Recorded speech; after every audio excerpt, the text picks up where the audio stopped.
राजधानी पटना में गंगा नदी के किनारे बने जेपी गंगा पथ परियोजना का विस्तार दीदारगंज तक किया जा रहा है। जेपी गंगा पथ परियोजना के द्वारा बनाया गया यह पथ दीघा से लेकर कंगन घाट तक है, जिसका विस्तार अब दीदारगंज तक हो रहा है। इस महत्वपूर्ण सड़क की लंबाई 20 किलोमीटर से ज्यादा है, जो पटना शहर के 2 महत्वपूर्ण छोरों को जोड़ेगी। मुख्यमंत्री नीतीश कुमार आज इसका लोकार्पण 3,831 करोड़ रुपए की लागत से बनी इस परियोजना का निर्माण बिहार राज्य पथ निर्माण निगम ने किया है।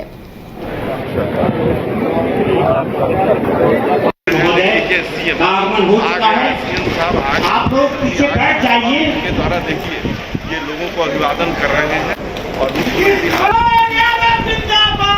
दीघा से दूरी दीघा से दीदारगंज तक की जिसके निर्माण।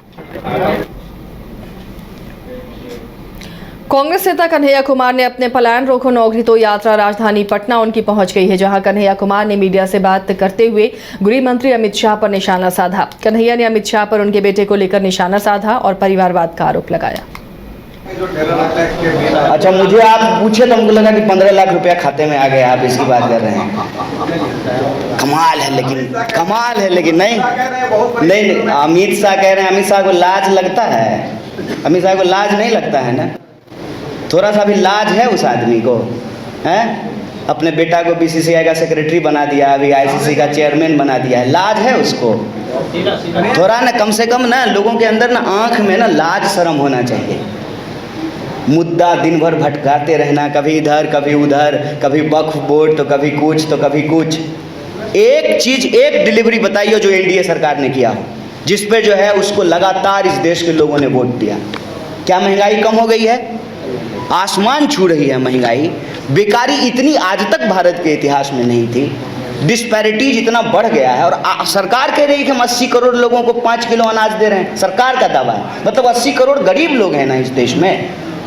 उसकी जिम्मेदारी लेने की बजाय जो है सरकार जो है जिम्मेवारियों से भाग रही है और उल्टे जनता को जब आप रोजी रोटी, कपड़ा, मकान, शिक्षा, स्वास्थ्य, सड़क, बिजली, पानी दे नहीं रहे हैं तो इंसान को इंसान से लड़ा रहे हैं। अगर सरकार सचमुच कुछ करना चाहती है तो उसके नियत में दिखेगा ना। हर बार जो है भावनात्मक तरीके से लोगों को भड़का करके, इंसान को आपस में लड़ा करके मुद्दा गायब कर देना है। इंसान को आपस में लड़ा करके देश का जो है ध्यान भटका करके देश की संपत्ति लूटी जा रही है। बिहार सरकार के नगर विकास और आवास मंत्री जीवेश मिश्रा ने शहर को कैसे साफ सुथरा रखा जाए, इसके लिए भारत सरकार से पीपीपी मोड में हुए कॉन्ट्रैक्ट के बारे में बताते हुए कहा कि नगर निकायों को कचरा मुक्त शहर बनाने के उद्देश्य से स्वच्छ भारत मिशन 2.0 के तहत ठोस वेस्ट मैनेजमेंट के अंतर्गत नगर निकायों के सभी प्रकार की इकाइयों से निकलने वाले ठोस वेस्ट का उठाव और गंतव्य स्थान तक पहुँचाने की बात कही। जब देश में केंद्र में आदरणीय नरेंद्र भाई मोदी की सरकार आई तो ठोस अपशिष्ट प्रबंधन के लिए 16 में उन्होंने एक नियमावली निकाला। सरकार की नियमावली आई जो नगर निकाय से जो ठोस अपशिष्ट निकलता है उसका प्रबंधन हो, उसके कारण प्रदूषण न फैले, उसका प्रबंधन हो।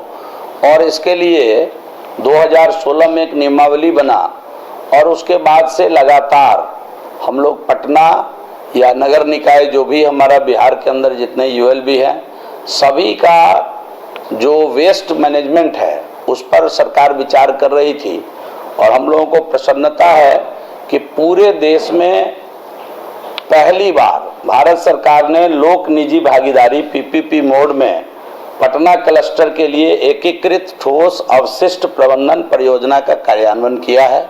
आपको बताते हुए मुझे प्रसन्नता हो रही है कि देश का पहला ऐसा अजूबा अवशिष्ट प्रबंधन का कार्य पटना के अंदर होगा, जिसकी कुल लागत 514 करोड़ 59 लाख होगी। और इस पर भारत सरकार की सहमति बन गई है, सैद्धांतिक सहमति इसके लिए मिल गया है। ये पूरा पीपीपी मोड में बनेगा और इसमें जितने पटना के अंदर जो हमारा 11 नगर इकाई है सभी जगह से हम कचरा उठाएंगे और उसके लिए एक ही स्थल रामचक बहरिया में हम लोगों ने जगह चिन्हित किया है, वहाँ उसको लाएंगे।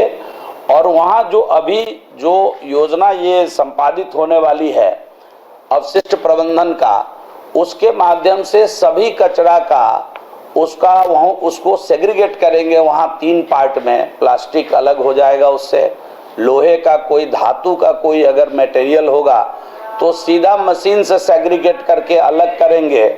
और उसको हम लोग अभी 11 शहरी निकाय में अपना दानापुर, फतुआ, खगौल, फुलवारी शरीफ, संपतचक, मनेर, मसौरी, बिहटा, बख्तियारपुर, नौबतपुर एवं पुनपुन होगा। एक विशेष प्रकार का प्रस्ताव भारत सरकार को भेजा गया था। अद्भुत, ये देश में अभी पहला है। मुझे बताते हुए प्रसन्नता हो रही है कि बिहार इसमें पहला राज्य बना है कि जिसको जो वायबिलिटी गैप फंडिंग होता है उसके माध्यम से भारत सरकार ने मदद कर। खबर राजधानी पटना से, जहां पिछले 29 मार्च को पटना के पाटलिपुत्रा थाना क्षेत्र में आयुक्त के अंगरक्षक के सर्विस रिवॉल्वर और 35 राउंड जिंदा कारतूस की चोरी मामले का पुलिस ने खुलासा कर दिया है। लगभग 12 दिन बाद पटना पुलिस ने चोरी किए गए पिस्टल और कारतूस बरामद किया। पकड़े गए चोर का नाम मोहम्मद परवेज है। गिरफ्तार अभियुक्त के खिलाफ पहले भी चोरी के कई कांड दर्ज किए जा चुके हैं। फिलहाल पुलिस ने अभियुक्त को जुडिशियल कस्टडी में भेज दिया है।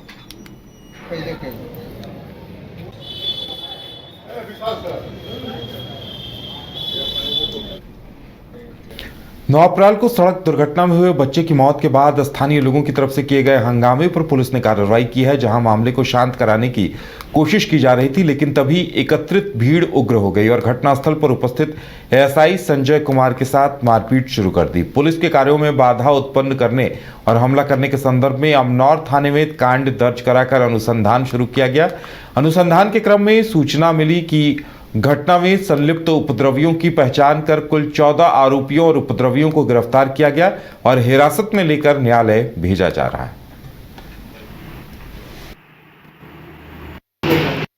कल अमनौर में जहरी पकड़ी गांव अंतर्गत केवारी कला टोला के पास एक 18 चक्का ट्रक से एक बच्चे की दुर्घटना में मृत्यु हो गई। इसको लेकर के जब पुलिस वहां पर पहुंची, लोगों को समझाने बुझाने का कार्य कर रही थी, जब रोड जाम था उसी वक्त जो है पुलिस पर जो है वहाँ पे लोगों ने हमला कर दिया था, जिसका वीडियो आप लोगों ने देखा है। कल इसकी घटना की जानकारी दी गई थी। इस घटना में तत्काल जो है FIR दर्ज करके रात में विशेष छापामारी अभियान चलाया गया, जिसमें कुल 14 लोगों को गिरफ्तार किया गया है, जिनकी पहचान वीडियो फुटेज के आधार पर और लोकल लोगों से की गई। तो इसमें से 8 जो है वो बालिग हैं और 6 नाबालिग लड़के हैं।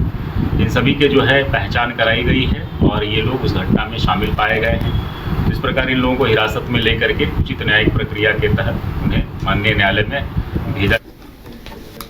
बिहार में पूर्ण रूप से शराबबंदी है। इस स्थिति में शराब तस्कर शराब की तस्करी करने के लिए चोरी के वाहनों का इस्तेमाल अधिक से अधिक कर रहे हैं। हालांकि पुलिस शराब के साथ गिरफ्तार आरोपियों से पूछताछ करने के बाद ही न्यायिक हिरासत में भेज रही। शराब की तस्करी में इस्तेमाल वाहनों को पुलिस जब्त कर रही है। चूंकि चोरी के वाहनों को शराब तस्कर बेहद ही कम दामों में खरीद लेते हैं और शराब की तस्करी में इस्तेमाल करते हैं। इसी कड़ी में गोपालगंज जिले के कुचायकोट थाने की पुलिस को बड़ी सफलता हाथ लगी है, जिसमें पुलिस ने एक शराब तस्कर की निशानदेही पर पूर्वी चंपारण के नौतन थाना क्षेत्र से चोरी के 7 मोटरसाइकिल भी जब्त किए हैं।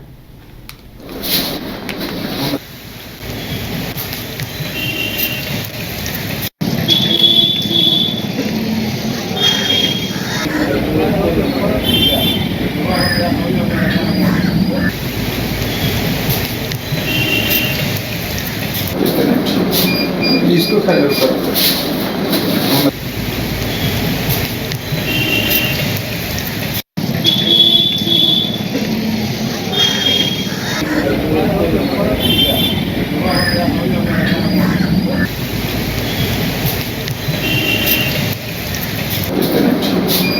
इसको खाली